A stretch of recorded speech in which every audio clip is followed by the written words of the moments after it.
Hey, everybody. This is your host, Kat Myers with The Kat Myers Show. Thank you so much for listening in to another episode 6 to be exact. This show is a legacy of the radio show called The Voice of the People, hosted by my late father, Dr. Kenneth Myers Sr., registered nurse, master's in education, and honorary doctorate in divinity. His show was live on WAAW Shout 94.7 FM down in Aiken, South Carolina, and he also aired up in the upstate in Spartanburg on Saturday mornings. This show is here to entertain you, to educate you, and most importantly, to empower you. So if this is your first time joining, welcome. Stay a while. If you have listened to previous episodes, welcome back. Tonight, our guest is attorney Nichole Davis. She is a friend. She's a mentor. She's an advocate of mental health, and she's a stroke survivor. More importantly than all that is that she has used her experiences to encourage and inspire others and to continue to live her very best life.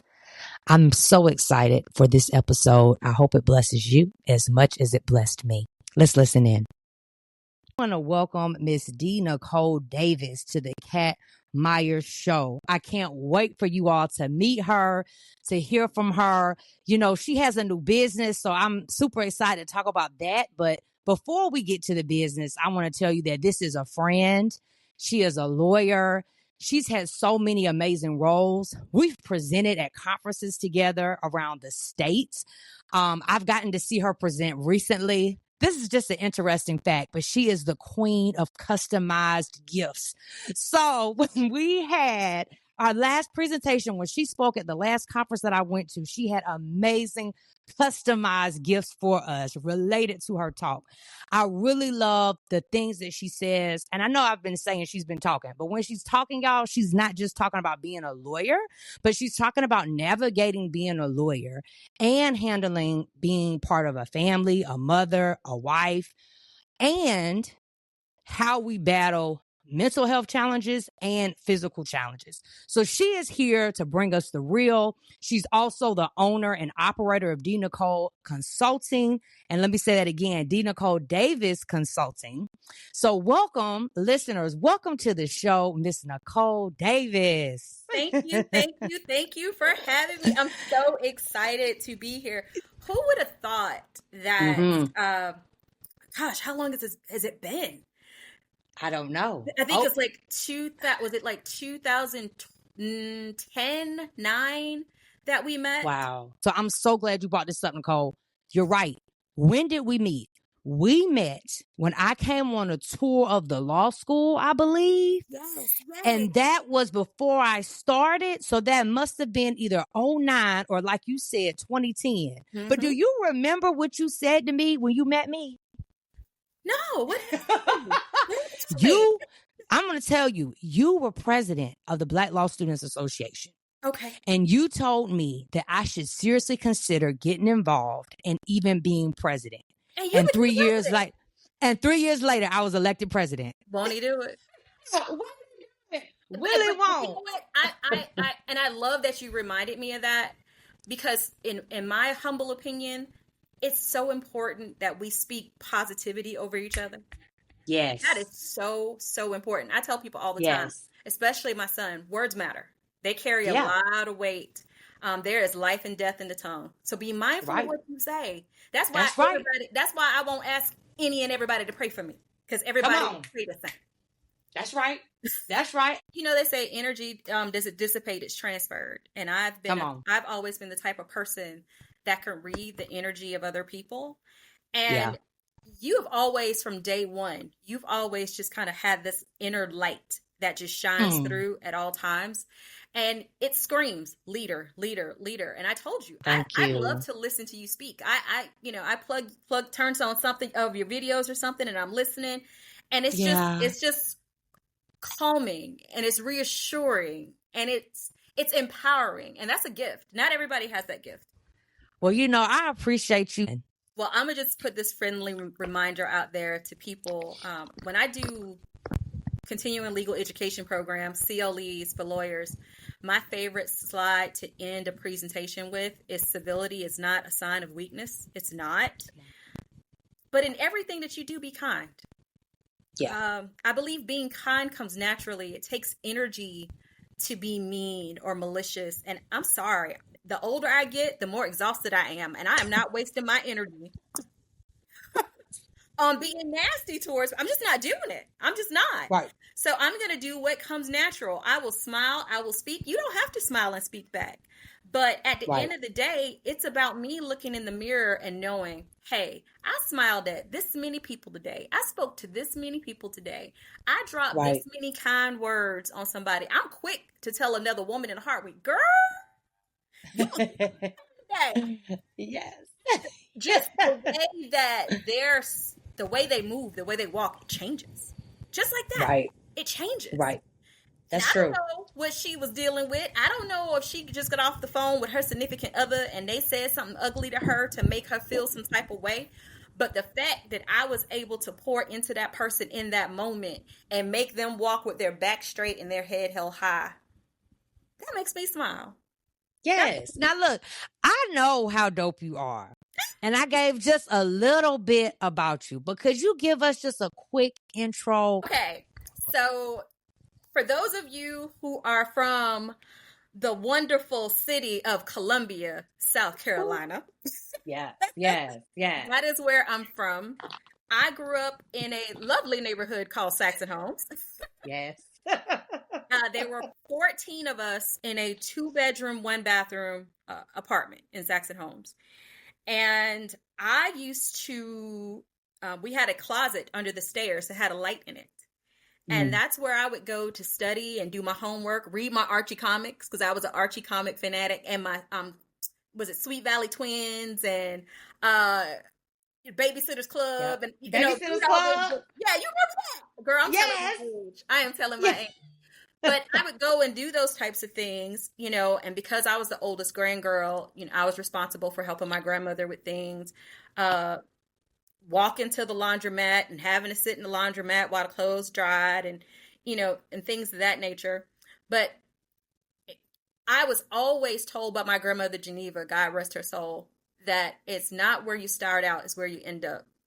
That's right. At the end of the day, as long as you put in the work, it's going to pay off. And so that's what I did. I was an honor student. I always loved leadership. I was in student council in first grade. So it started there. It started there. Yes. I was captain of the safety patrol when I was in 5th grade at my elementary school in Pensacola, Florida. And I got to middle school and I was on student council there, and I loved spoken word. I remember I won a speaking contest because I did Ain't I a Woman by Sojourner Truth. I performed that. And once I got to high school, I went to high school in Japan, right? So this girl from the projects goes from Saxon Homes to Misawa, Japan. And I became, captain of the cheerleading squad, and I was vice president of student council. At one point, I was secretary of my class. So leadership is something that I've always gravitated to. Yeah. Always. I don't even know if you remember 4-H Club, but I was in 4-H Club. Yeah, I do. Yeah, I was in 4-H Club. I was in Girl Scouts. I mean, you name it, I was doing it. Because I just wanted to see what was out there. I knew that there was so much more out there than what I was seeing in my neighborhood. Right. Yeah. Perfect. And, I just wanted our listeners to hear that because, sometimes as lawyers, as women, you appear and in many ways you have it together. You have this garden, you have this beautiful home, you have this beautiful family, you got your natural hair, you got a good job, you got benefits, you got it going on. But a lot of people think that it's just, you just got it like that. It's something that's in you that can overcome. Well, it's something that's in us that can create the life we wanted. And I heard you say, even when you were young, you knew that you wanted something better. And now... Books were my escape, right? Same. That's why I tell people all the time, reading is so important because it's a gateway to worlds that you may not know exist. That's right. So I didn't grow up in a house, but I knew that there were houses out there that had these picket fences and families that had pools in their backyard, and they had 2.5 dogs and 2.5 kids. Multiple bathrooms, and I know, but seriously, I knew those things existed, and I wanted that for myself. And this is going to sound crazy, and I don't think I've ever said this to anyone publicly. My husband knows, so he's not going to have an issue with this. You know, a lot of girls, they grow up and they want to be married, and I never wanted to be married. I wanted to be a mom. I wanted to be a mother. I wanted to be a mother, but I didn't want to be a wife. I didn't want to lose my identity. And I'm going to tell you where that comes from. I have an older brother named Taurus who's 4 years older than me. Mm-hmm. My identity all my life, Taurus's little sister, Taurus's little sister, Taurus's little sister. And then when I moved to Japan, Taurus didn't go to Japan with us, but yours truly was dating the captain of the football team, and it was insert name here's girlfriend. Insert name. There you go. Girlfriend. So exactly.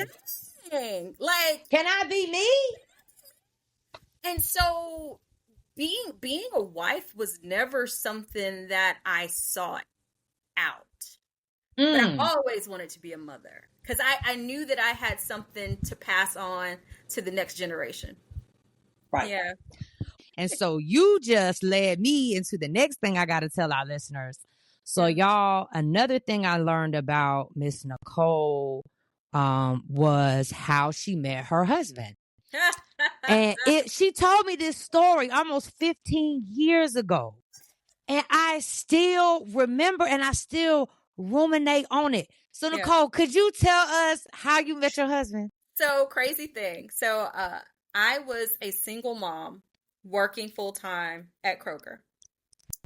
And I was in the store and I'm going off. Like, I am mad. And so Eric, who is my husband, he is a few aisles over and he hears me going off on this guy. And finally, boyfriend walks off because he's had enough of being fussed out. And my cousin and a mutual friend are both in the store. And my cousin comes up and she's consoling me and all this good stuff. And she's like, "Don't worry about him. It's good. It's cool. Whatever." And I look to my left. I will never forget it. I look to my left and I see this guy with this big old Cheshire Cat grin on his face. And he's staring at me, and I look at him, and the first words I said to my future husband were, "What the hell are you looking at?"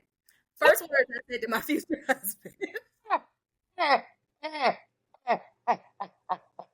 And he shrugs his shoulders, and he walks off, and I'm still going in, and I'm talking to my cousin or whatever, but he circles back.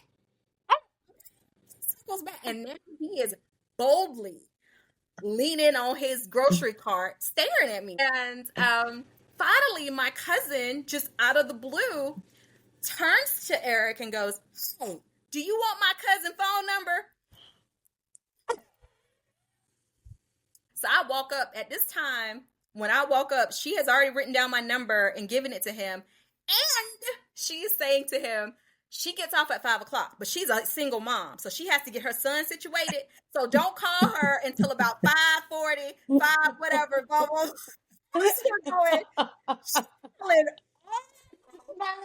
My business. And so people, what to this day, I call the Billy D moment. You remember Lady Sings the Blues, and what was he holding out? And he asked, "You gonna wait for my hand to fall off?" So he did kind of like a move like that, to where he's holding my number and he goes, "Do you want me to have this?" And I was like, "Yeah, that's what he did, girl." And I was like, finished my shift, went home to my child, and the house phone rings, and my sister tells me, "Hey, Nikki, some guy's on the phone." And I was like, "Who?" And it's Eric. And we end up talking for 3 hours. 3 hours. We ended up talking for 3 hours. But he did call me a week later, and we talked every night for like a month before he finally asked me out. And we ended up, talking and having lunch together. And then that night he calls me and he asked me out because he knew I love plays. And there was a gospel play coming to the township. And he asked if he purchased the tickets, would I go? I was like, yeah, sure, I would go. And we went, and it was great. And he didn't try anything, which was also great. And then the very next day, he called me at work. And he's like, okay, can I take you out next weekend? Oh. And I was like, sure. And that was, so we met, so here's the timeline. We met September 28th of 2022. Okay. We went out on our first date sometime in October. Well, you said 2022. I mean, not 2022, 2002. Yeah. Girl, yeah. 2002. Sorry, 2002. That tells you where my head is at. Time flies. 2002. Yes. 2002. So September 28th of 2002 is when we met. We went out on our first date in October. That Thanksgiving, he took me to meet his family for Thanksgiving. Wow. That December, he was like, let's go get pictures taken together. Photo shoot? I said, oh, girl, I love the camera. I never met a camera I didn't like. So I was like, sure. So we go get pictures taken together. And he was like, well, he was paying so much for his apartment. He was like, well, I might as well buy a house. And so he asked me, would I go with him to meet with the realtor to look at houses? And I was like, sure. And we're going to house to house to house, hand to God, kid to God. And every place we went to, he was like, what do you think of this one? And finally, the realtor stopped talking to him. She just started talking to me. And so that was December of 2002. February 4th of 2003, he proposed. Like, that is so amazing to me. Yeah. And I really wanted the listeners to hear that, because to me, it's a love story, but it's not whimsical. Like, it's not phony. It's not irrational. It was like, like it's realistic, but it's also like no drama. Sometimes we want something to be something so bad that we put down all of our boundaries, all of our barriers, and then we're anxious the whole time. We're confused the whole time. But this was a situation where there was clarity, there was intentionality. Yeah. You were, you wanted things on your own terms, and you stuck with that.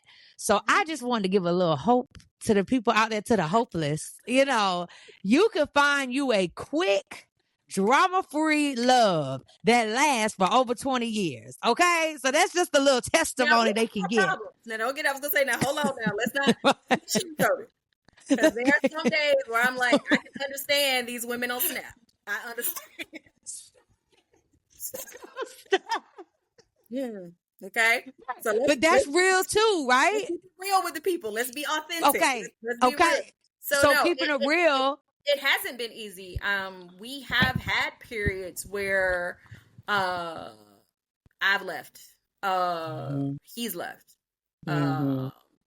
It's happened. Yeah. I mean, that's just the way it is. Life be lifing. Yeah. That's right. People grow at different rates. Right. What people prioritize and what they care about, it changes. You may not be the person that they fell in love with, and it's an adjustment for them to get to know this new person that you have become. You and I both know that once you go through law school, you are never the same. No. You're not. You're not. You are absolutely not. And I know that I am nothing like the woman he met in Kroger. I still got that mouth on me now. I still got that. I will tell you where to go and how to get there. I will do that. But my priorities are different. What I value is different. Even when it comes to how I define being a lawyer, that's changed. Mm. So I'm in a constant state of growth, and he is forced to make a decision every day of, I'm going to keep trying to fall in love with her over and over again as she changes and evolves. I realize that that's a decision that he has to make on a regular basis, because I'm I have a habit of I check a box and I'm on to the next. You know me. Yeah. What's the next thing? What's the next big thing that I can pursue, that I can chase?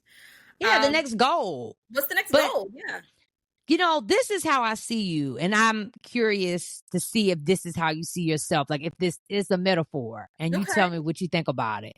Right. So, you know, if you go to the State House, they have those beautiful columns. And like columns have different styles based on the top. Like there's Corinth, I think there's Greek, there's all this, but there's big old columns at the State House. Mm-hmm. And I see you as a column. Okay. You're standing on your own. You're not leaning on the identity of being a lawyer. You're not leaning on the identity of being a wife. You're not leaning wholly on the identity of being mom. I mean, you'll always be mom, but I know your son is grown now, kind of making his own things happen. Yes. But to me, I just kind of see you as this pillar. And it's like that, or another metaphor would be like you're this train. And it's like, if you would like to be on my track, you're welcome. Right. But I'm on my track and I'm going where I'm going. Like, have you always, is that for the ride or get off? Like, do you see yourself that way? And how have you always been that way? Or is this grown Nichole? Okay. I have always been that way. I have always been that way. My mom will tell you, my mom throws shade at me all the time. Okay. Because she knows I can take it. Okay. My mom says it's something about that second child. I'm child number 2 out of 4. And she's like, this girl, when she has her mind set on something, get out of her way. Mm-hmm. She will run you over. I do march to the beat of my own drum, but not so much that my drum is not so loud that I drown out others, if that makes sense. Say something to blow my mind. Can you say that again? I march to the beat of my own drum, but it's not so loud that it drowns out others. So I'm still in a position to where I'm open to what people have to say. I'm mindful of the feelings of others because I'm an empath. So I'm very mindful of the things that I do and say and how they may impact people around me. Except for if you approach me in a grocery store, then that's a whole nother story. Right. But I do, and even now in this journey of me figuring out what it means to be a lawyer, I'm so excited about that. Mm-hmm. Because for far too long, I was falling in line and in step with what others people's expectations were. And I was totally out of alignment with my assignment. Come on. And that being out of alignment is fertile ground for anxiety. Come on. Mental stress, physical stress. No. Burnout, all of the things. Because guess what? You're playing a role. You're not being authentic. That takes energy. And I told you before, I'm getting too old to be wasting energy. Yes. And that's pretty much really one of the big things, the beautiful things about the business is it allows me to lean into what I love doing. I love being transparent. I love sharing my mental health struggles. I find no shame in that. I find no shame in that at all. There is power in vulnerability. It allows me to make a connection with people. And one of the things that I try to make people understand on a regular basis is contact and connection are 2 different things. Come on. And I cannot make a difference if I cannot connect with you, and vice versa. Right. And I want to make change. I want to be the change that I want to see in the world. And in order to do that, I have to be able to connect with people, and I have to be vulnerable in order to do that. And I'm okay with that. Well, you have that down to a T, ma'am. I can't wait to see, where Nichole Davis Consulting goes from here. Like, there's only soaring, and I'm so excited. Ladies and gentlemen, we're talking to attorney Nichole Davis of Nichole Davis Consulting today. That was the introduction. Okay. So now I'm going to give her some questions, and I hope it inspires you guys. Hope it blesses you guys. Here we go. So one of my favorite movies, Nichole, is Brown Sugar. Mm-hmm. And on Brown Sugar, I think it's Sydney's character. When she does the interviews for the magazine, she asks every artist, when did you fall in love with hip hop? So I want to ask all my guests on my show, when did you fall in love with yourself? Ooh, okay. Wow. So that's a difficult question to answer. I'm going to tell you why. Okay. All right. Because I'm in a constant state of evolution. Yeah. I am having to relearn who I am and then fall in love with this new person. So it's an ongoing thing for me. And even now, in this moment of transitioning from being a practicing attorney to being just a straight up coach, consultant, educator, I am learning to fall in love with this version of me, this free version of me. Nice. So yeah, it's ongoing, but I've always been that girl, so I've always loved me. Well, great. I love that. I love that answer. I also wanted to ask you, like, I guess I kind of know the answer, but I want to hear you say it. Can you tell the listeners a little bit about, what I think your hashtag is Happy Nikki. Like, I want to know, what are some things that are part of your self-care routine that make you happy? Some things that you do for yourself that are non-negotiable. So when I wake up in the morning, so when I was in high school, I was in gymnastics. So I love I feel like a body in motion stays in motion. I'm a firm believer in that. Even when I'm not exercising, I believe that. No judgment zone. Okay. So let's just keep, but in the morning when I wake up, before I grab a phone, before I get up, brush my teeth, do anything like that, I will sit up in my bed, and I will stretch everything. I stretch, and it helps me get in tune with how my body is feeling in the moment. You know what I mean? Yeah. So that's like my morning tune-up. It's okay, how are we feeling today? Did we get enough rest? Did we dream? What did we dream about? What do you think that dream came from? What does it mean? So I have these full conversations with myself to lay the foundation for the day. So that's important. I do that. I do that every day. Swimming. I love swimming. Okay. And I'm very fortunate to have a beautiful saltwater pool in my backyard. Yes. I've always been drawn to water, even though I'm a Sagittarius, I'm a fire sign, but I've always been drawn to water. There's just something about it that is so calm, so peaceful. But just like with Brother Malcolm Jamal Warner, passing away in the ocean, at the end of the day, what also draws me to a body of water like the ocean is how powerful it can be, how unpredictable it can be. So you have to respect that. It's the ocean is very much like life. It could change at the drop of a dime. You know what I mean? Right. That's right. It could change just like that. And there's just no way that you can gather enough knowledge to fully understand every aspect of it. Same thing with life. And so I love the water. So swimming is a thing. Embracing my natural hair. Yes. It's a game changer. It's a game changer. It's a game changer. Honey, when I tell you, I remember when I worked at DSS, they used to call me Pony. Because they say I was strut through the courthouse like a stallion. So they called me Pony. Okay. Meg the Stallion stole my name.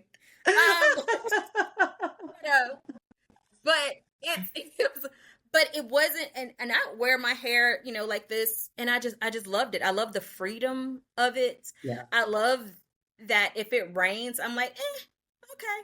I go home and wash it, put a little product in it, braid it up. It's gonna be fabulous in the morning. I don't have to put any heat to it. I don't have to do any of these things. There's a level of freedom with it that you just can't explain, So I love my natural hair is part of my self-care. I give myself a facial multiple times a week. Okay. I was Girl, going to tell the listeners, y'all yeah. can't see, but skin is glowing. Okay. Stop it. Stop it. For real. Like, it's so funny. I'm always like, I love doing a true podcast with no video. And then all my guests look fabulous. And I'm like, sorry, listeners. I wish you could see them, but I can. Well, okay. So I'm going to say they can see this fabulous skin if they go to www.dnicholedavis.com. There we go. There we go. And you can screenshot it and save it for later. Exactly. I love that. Or when they go to dnicholedavis.com, they can schedule a discovery call, and those calls take place via Zoom. Come on. It's a free 20-minute discovery call because we're going to figure out what your problems are, because my business takes a 3D approach to any issue you have. We discover what your issue is, we develop a plan, and we deliver that plan. So, yes, that's what we do. Yes, I love it. I have another question for you that I think the listeners would appreciate. What song have you had on repeat lately? Ooh, so I probably... Okay, so I love 90s hip hop. Okay. Mm-hmm. I will forever love 90s hip hop and R&B. That is my thing. I don't know if you ever heard the song by Charles and Eddie. Would I lie to you, baby?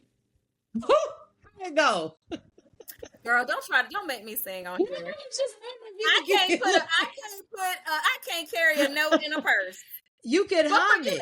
But for you, I'm gonna go ahead and it basically goes, now you know what? I better not sing because my mama gonna be mad. She gonna listen, she gonna be like, girl, why did you do that? Or you can hum it. It goes, look into my eyes, can't you see they're open wide? Would I lie to you, baby? Would I lie to you? Oh yeah, girl, you know it's true. There's no one else but you. Would I lie to you, baby? Yeah. And it's like I've loved that song forever. Oh, look it up. See, I don't think I know it. I mean, I might know it when I hear it on I'm gonna get on YouTube. Wait. Yeah, go ahead. Because I'm curious. I love music.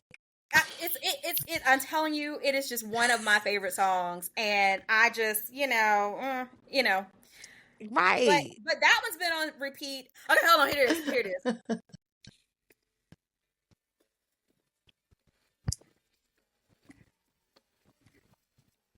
You never heard it? No.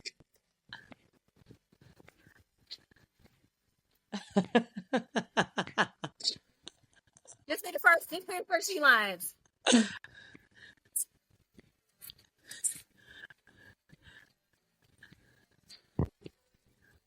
Would I lie to you? That's my jam. That's smooth. That's my jam. It's a white guy and a black guy. Okay, that was better than I expected.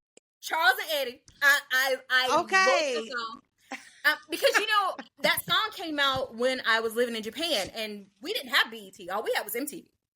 Okay.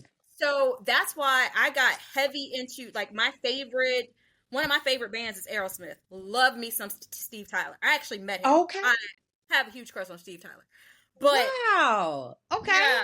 Yeah. So you learn when you live in an environment like that, you learn to love all kinds of music. Like right now, my favorite country music singer right now is Sam Hunt. Oh my God, I love him too. Sam Hunt. Okay, I'm gonna check him out too. Yeah, I love Sam Hunt. Like a lot of country songs make me cry. And then I wanted to ask you, like, a lot of times, like the listeners, we can see somebody who's accomplished their dream life. And again, it just feels like, oh, just add water. They made it. They got it.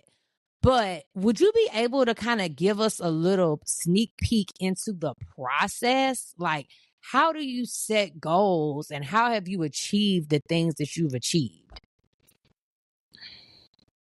I am constantly, and I don't have a comparative mindset. So let's start with that. I don't have a comparative mindset. But when I think about what it is that I want to do and what I want to accomplish, I look at other people who are doing it. And I go and try to find out what their story is and what they did. You know what I mean? Their path may not be the same as mine. And like I said, I read a lot. And one of the books that I read recently that has had a profound impact on me this year. You ever heard of the book "The Obstacle Is the Way" by Ryan Holiday? No, writing it down.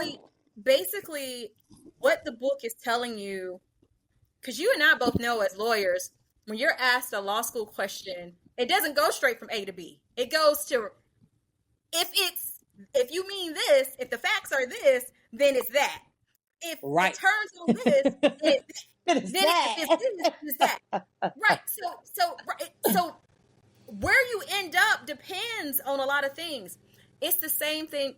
The premise behind The Obstacle Is the Way is just because an obstacle gets in the way of where you think you're headed, the obstacle has merely created a new path.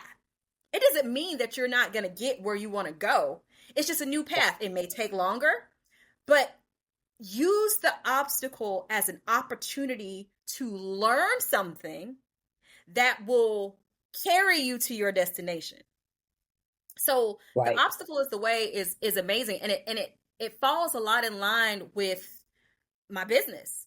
I want leaders to lean into their experiences to know how to lead. My leadership journey wasn't built in a boardroom.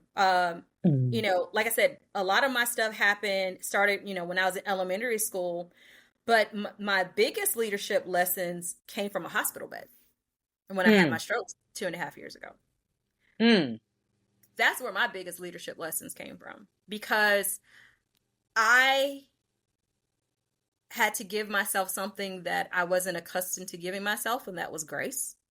And I also had to realize that I had to show up differently in order to show up. If I was going to show up, I had to show up differently.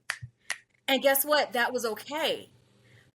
But it also, though, you know, when you go through something, it helps you become more empathetic, sympathetic when someone else is going through something.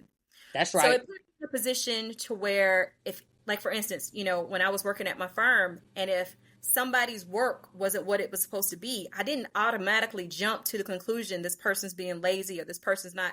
I have a conversation. Hey, what's going on? Right. How can I help you?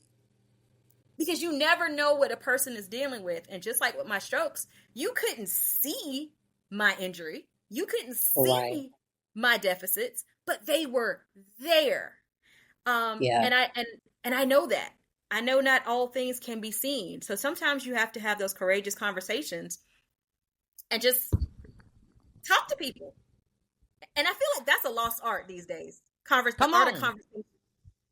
Who you telling? I'm interviewing for a position at my job, and that's one of the qualities I'm specifically interviewing for: people who know how to talk to people. Yeah. Have you read the book by John C. Maxwell, Everyone Communicates, but Very Few Connect? No, but I did read another book by John Maxwell, and it has something to do either with leadership or communication. What's this one? Yeah. But say this one again. I think it's called Everyone Communicates, but Few People Connect. Let me double check, because I don't want to lie to you or the listeners. That's right. That's right. Everyone Communicates. But that's it too. I try to read Everyone Communicates, Few Connect. That's what it's called. Got it. Yeah, and it's by John C. Maxwell. And that's the thing. People talk all day long, but is your message being conveyed? Is it being received the way you intended? Yeah, that's my goal, is to actually connect with people and help make a difference. And in this post-COVID world, people know life is entirely too short, especially in the workplace. And it's too short to be miserable. It's too short to be miserable. And I don't want to be miserable at work. I don't want to be miserable at work. Not at all. Well, for me, I found a large part of my self-love journey has been like setting and enforcing boundaries for myself, for others, right? For supervisors, the list goes on. And it's also helped protect my peace and my happiness. And I was wondering, in your journey, have you had to learn to say no? And are you good at it now? So, I will not compromise on 3 things. I call them the 3 H's. my health, my home, and my happiness. Nice. If it interferes with those things, it's not worth it. It's just not. Right. So health, home, happiness, those are my priorities. Easy. And I kind of did a post about it one time, and I was kind of explaining that once you identify what matters to you, the boundaries become easy. Like, it's not hard to say no to something if you've prioritized health. It's not hard to say no to something when you've prioritized home, and it's not hard to say no to anything that sacrifices happiness. That's right. So it just starts with the priorities, really, not with you have to learn to say no. Right. And that was the thing, because people just tell me that all the time. You know, no is a complete sentence. Okay.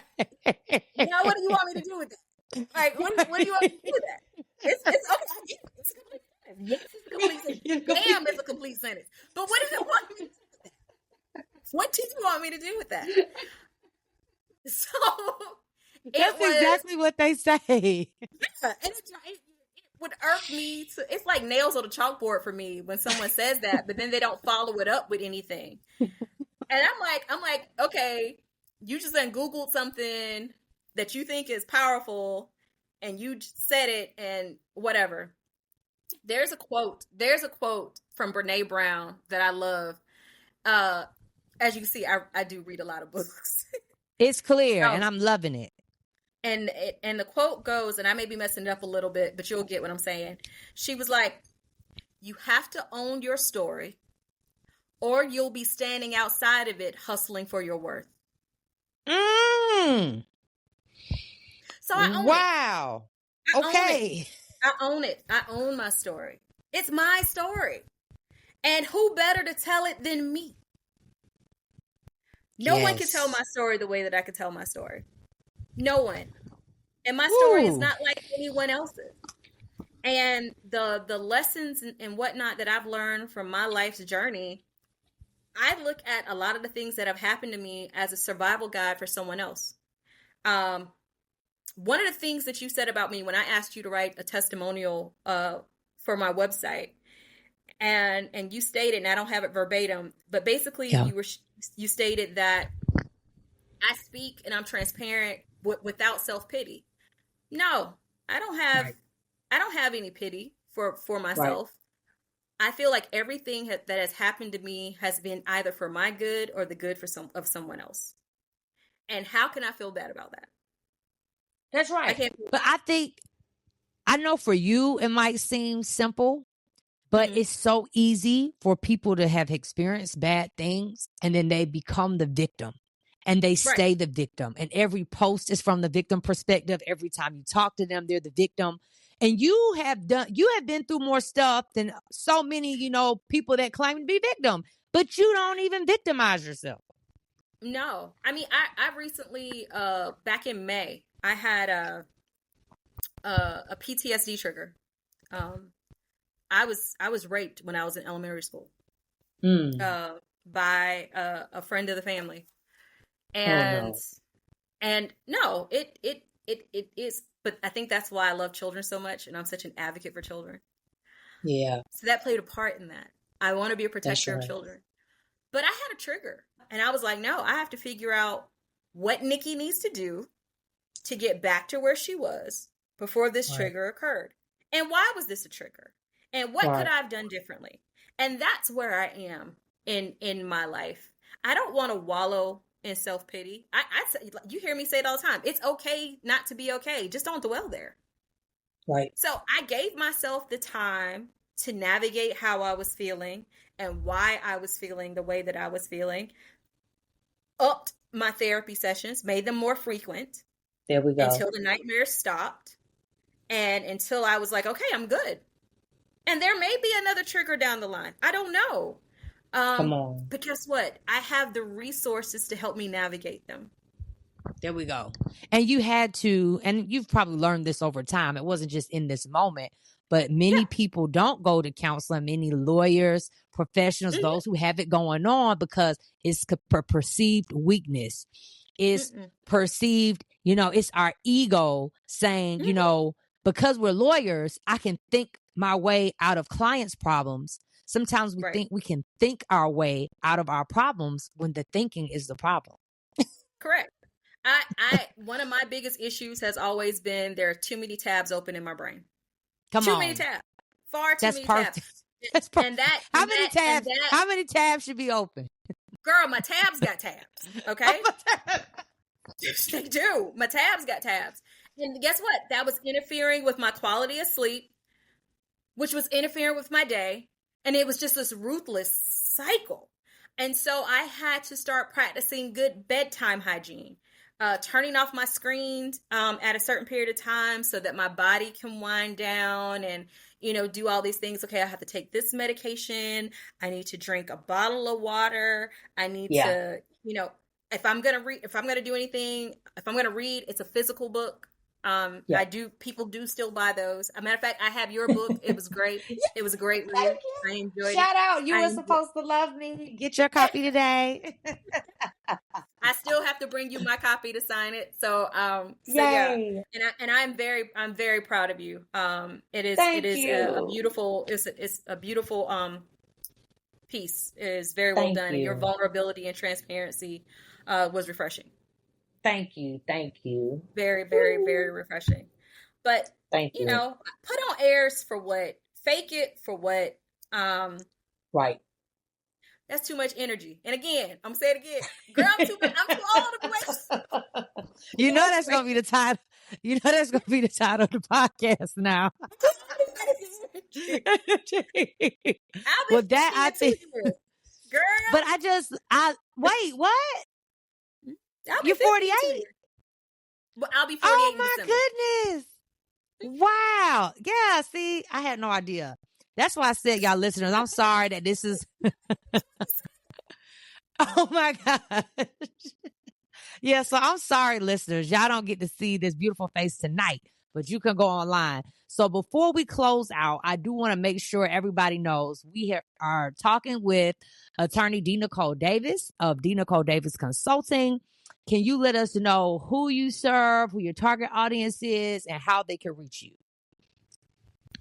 Basically, it's anyone that's on the journey of being a better leader, that's wanting to build up their teams, create positive work environments, create psychological safety for their teams. That's what I'm here for. That's what I do. I can be found on Instagram at D&D Consulting LLC. You can find me on Facebook under D. Nichole Davis Consulting. I am also on LinkedIn, D. Nichole Davis Consulting. And of course, you could always go to www.dnicholedavis.com. And if you go to my website, I also have a blog. And next week's post is going to be amazing because it's about choosing purpose over a pocketbook. Oh, I love it. Yeah. Well, you all, this has been another episode of the Kat Myers Show. I'm your host, Kat Myers. I have this podcast, of course, but I also have a book, You Were Supposed to Love Me, available on Amazon. I'm also a coach, a love coach, a self-love coach to be more exact. And you can find me at CoachKBestLife.com. We're going to close out with the words of our guest. I was trying to pick a nice, good question, Nichole, but I'm going to just let it be you. What would you like to share with our listeners about your self-love journey and how you've been able to live your best life? The grace that you give the others, don't forget to extend it to yourself. Sometimes we focus so much on pleasing people that we forget that we're people too. Come on. Take care of yourself. You can't pour into others if you're fully depleted. Yeah, self-care starts with self. So take care of yourself. Thank you. So Nichole Davis, ladies and gentlemen, thank you for blessing the show. Thank you for blessing the mic. And thank you so much for coming on. It is my pleasure. Thank you so much for having me. Yay. Whatever it is for y'all, good morning, good night, and we'll catch you next time. Same place, same time, the Kat Myers Show.